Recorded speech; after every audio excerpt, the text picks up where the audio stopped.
Capítulo 9 de la historia Hombres buenos y sinceros. La carta dirigida a Mr. Bransford produjo unos efectos tan raros en Mr. George Aujimba. Alternativamente, empezó a murmurar varias cosas al mismo tiempo, en tono muy excitado, hasta el punto de que Mr. John Wesley Pringle se creyó obligado a interrumpir su lectura, a empujar a Mr. Aujimba hacia una silla y administrarle los primeros auxilios con la ayuda de una botella forrada de cuero. Whisky puro. Tome un trago de esto y se sentirá mejor, dijo Mr. Wesley. Es un remedio infalible contra la mordedura de serpiente, quemaduras, granos, golpes, desolladuras.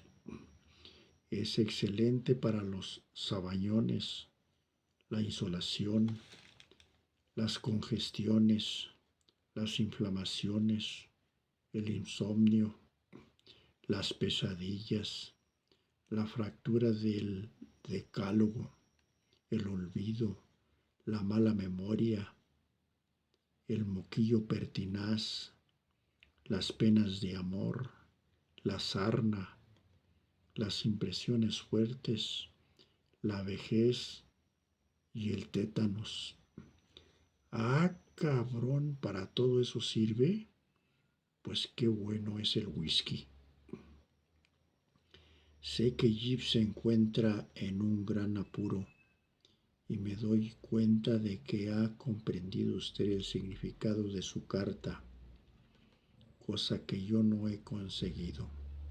Hable, diga, afirme y declare lo que tiene en la mente. Suéltelo todo. Si no puede hablar, dígalo por señas. Ni el discurso ni la medicina sirvieron para disipar del todo el aturdimiento de Aujimba. Miró a Mr. Pringle con expresión nebulosa, repitiendo el tiento a la panacea, como si este fuera el único punto acerca del cual no tenía dudas. Mr. Pringle, algo exasperado, trató de animarle. Eso es, otro traguito.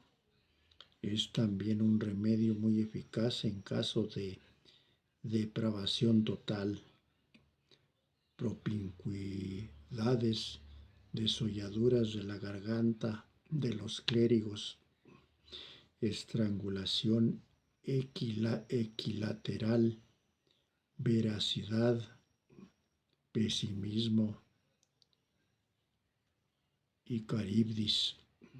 Tartamudeó procesiones de bueyes esquinos y fenómenos similares, insubordinación, altitud, consanguinidad, calcedonia, irritación de la efemérides, simetría, vocalización, mamíferos,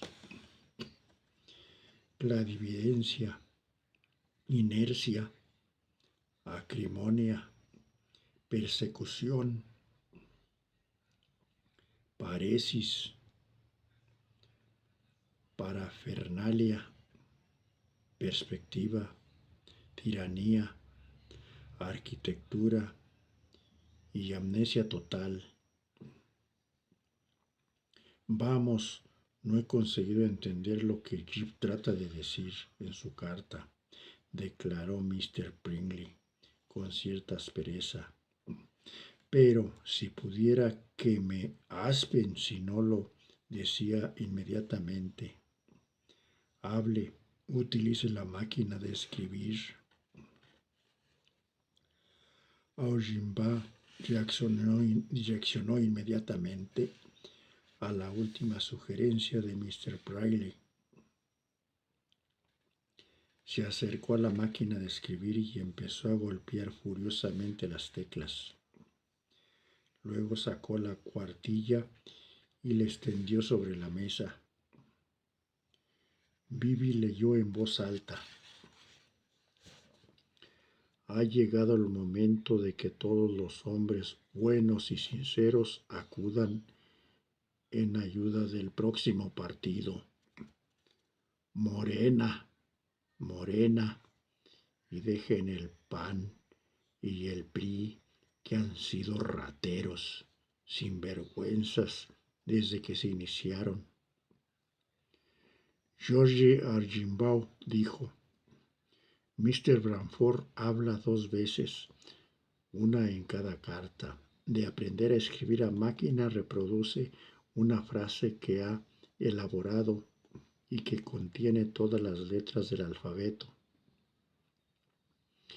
Existen frases similares utilizadas en casi todos los que aprenden a escribir a máquina.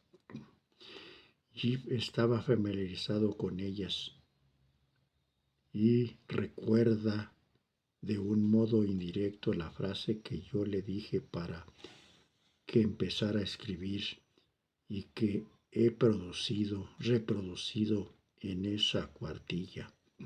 Por lo tanto, nos pide que acudemos en su ayuda, relacionándola con otras alusiones de su carta. Es evidente que se encuentra prisionero ilegalmente y que corre un gran peligro. Por ejemplo, cuando habla de un momento, le interrumpió Pringle. En primer lugar, cuéntenos lo más claramente que pueda el significado que le encuentra la carta de Jeff, como si la hubiera escrito directamente sin parábolas. Luego podrá explicarnos cómo llegó usted a esas conclusiones. Georgie dio unos pasos por la habitación ordenando sus ideas y, mientras lo hacía, dominó su excitación. Finalmente se enfrentó con los 3 amigos y dijo: Mr. Bradford se encuentra encarcelado en Juárez, víctima de una conspiración. Corre un gran peligro. Está estrechamente vigilado. Las personas comprometidas tienen unos motivos tan poderosos para retenerle que no vacilarían en matarle antes de permitir que le rescataran. Lo que hagamos, tenemos que hacerlo con las mayores precauciones. Sus centinelas no deben albergar la más leve sospecha de que vamos a intentar rescatarle. Además de esto, nos dice que nos pongamos en comunicación con él a través de la sección de anuncios de los periódicos de El Paso. Eso ya lo había captado, dijo Pride, pero es lo único que conseguí entender. Desde luego, habíamos llegado a la conclusión de que teníamos que ponernos en contacto con usted para que nos diera instrucciones y que existía algo relacionado con la máquina de escribir. Eso era bastante claro. Y ahora continúe. Y en medio de los peligros que corre, les envía a ustedes a Mr. Pringle en primer lugar y luego a todos ustedes una última y tierna despedida y su firme convencimiento de que harán por él todo lo que los hombres puedan hacer. Dios mío, exclamó Leo, y no hay ninguna alusión alusión a quiénes son los captores? La hay, son los del PRI de México. La hay, dijo Archambault con ojos centelleantes. Se trata de dos hombres muy conocidos, ricos e influyentes de El Paso. El honorable S.S. Dorp y Sam Peterson. Creo que empiezo a comprender, murmuró Pringle.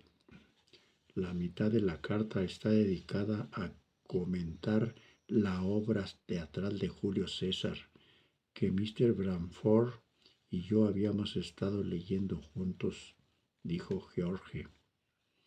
Nos dice claramente una y otra vez con distintas palabras que debemos buscar por debajo de la superficie. ¿Recuerdan eso? Sí, dijo Billy. Bien, la obra trata de la conspiración de Bruto y Casio, una conspiración que tomó cuerpo durante los idus de marzo. Uno de los versos más famosos de la obra es el siguiente. Recuerda, marzo, los idus de marzo, recuerda. Los idus de marzo eran el día 15. Y Jip desapareció el 16 de marzo, de modo que lo que dice es, Georgie recuerda, piensa cuidadosamente, recuerda exactamente lo que sucedió el último día que me viste. Se marchó de mi casa alrededor de medianoche y exactamente a medianoche, tal como han jurado varias personas en un lugar situado a 1 milla de aquí, el lugar en que Jip debía de encontrarse en aquel momento. Sucedió algo, una lucha callejera en la cual resultaron muertos 2 hombres y el superviviente, el capitán Charles Tillotson, recibió varias heridas. ¿Han leído por casualidad algo relacionado con el caso Tillotson? Hasta la última palabra, dijo Billy. Ayer leímos toda la reseña del juicio en escondido. Mientras esperábamos el tren. Bien, esto simplifica las cosas. Piensen en las pruebas presentadas contra Tillotson.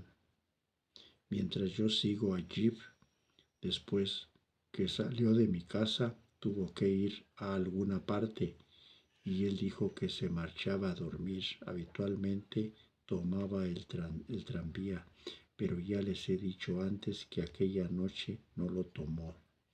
Bueno, mi alojamiento se encuentra a 2 manzanas al norte de la línea del tranvía. El de Jip se encontraba 3 manzanas al sur, lo cual significa que tenía que recorrer un largo trayecto desde la ciudad, la esquina de la calle Colorado y Franklin, donde tuvo lugar la lucha. Se halla en una de las varias rutas que Jip pudo haber tomado, y si escogió aquella, llegó a la escena del tiroteo en el preciso instante en que se producía. Debió de ocurrírseme antes de la idea, pero me pasó por alto, hasta que la carta de Jip me obligó a pensar en toda presión.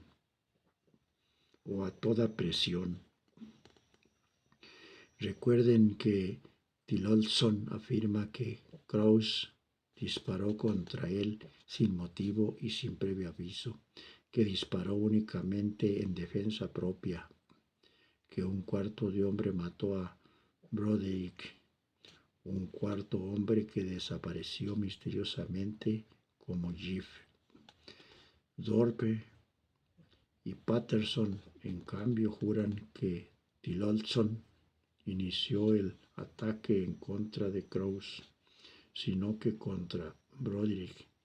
Pocas personas han dudado de ese testimonio, ya que no era fácil que un hombre tan terriblemente rápido en sacar como Broderick pudiera recibir 2 disparos sin hacer fuego ni una sola vez, a no ser que le atacaran por sorpresa.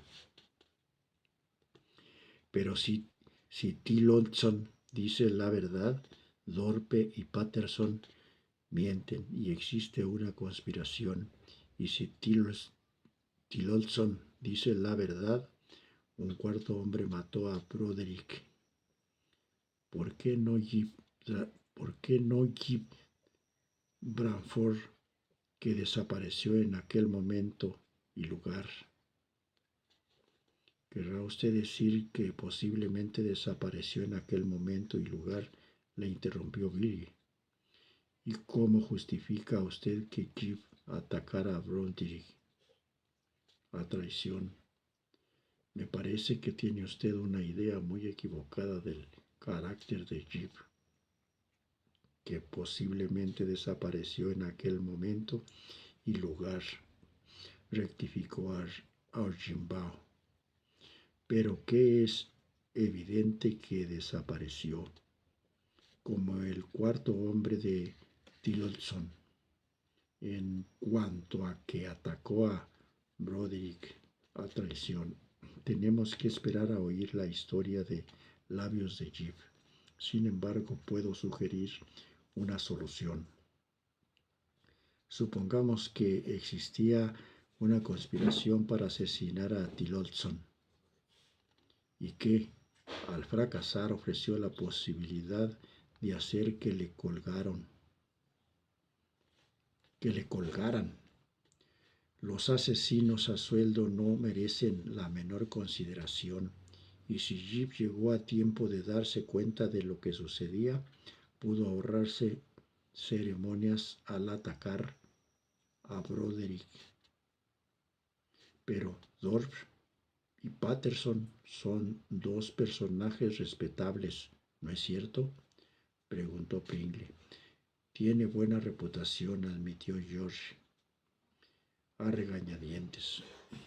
Aunque se rumorea que Thorpe en su juventud no era demasiado cuidadoso con las armas de fuego, pero Tillotson tiene también una excelente reputación sin los rumores. Hay por lo menos tantas probabilidades de que 2 hombres de buena reputación se conviertan en perjuros de la noche a la mañana, como de que lo haga uno solo. Broderick tenía muy mala reputación en Crows, y Crows ni siquiera tenía reputación. En realidad, ese es el único motivo de que unas cuantas personas se empeñasen en creer en la inocencia de Tillotson. No se ha podido encontrar ningún motivo que justifique el imprevisto ataque de Tillotson contra Broderick o Crows, pero la enemistad de Thorpe y Tillotson era del dominio público. Se rumorea también que ambos habían puesto sus ojos en la misma dama. Existen 2 posibles motivos para una conspiración: el odio y los celos. De los 2 hombres muertos, Broderick era un matón profesional, dispuesto a ponerse al servicio de cualquiera que le pagara bien. El otro era desconocido aquí. El cochero contó la misma historia, dijo Pringle. Era también enemigo de Tillotson. Por lo visto, asintió Georgie. Después de ocurrir los hechos, desapareció y cuando se presentó al día siguiente, se justificó a sí mismo diciendo que se había asustado.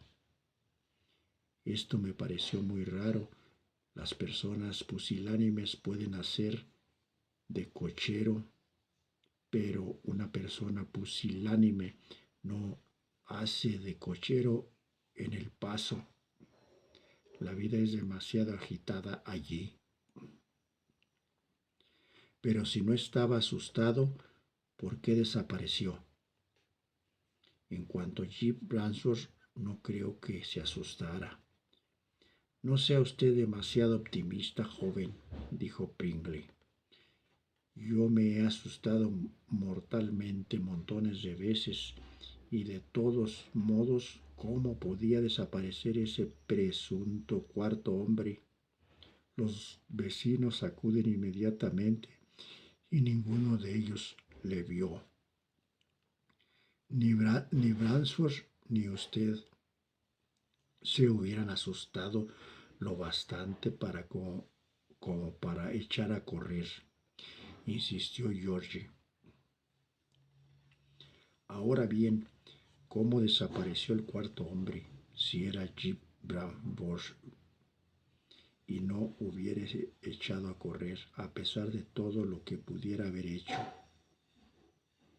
Suponga que sabe usted que era Jim, pero ignora cómo desapareció. ¿Comprende? En el coche de caballos, sí, el cochero era realmente tan pusilánime.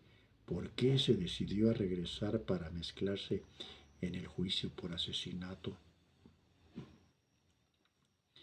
Para ayudar a colgar a Tillotson, y su testimonio era necesario porque Thorpe y Patterson eran notorios enemigos de Tillotson, y el cochero no.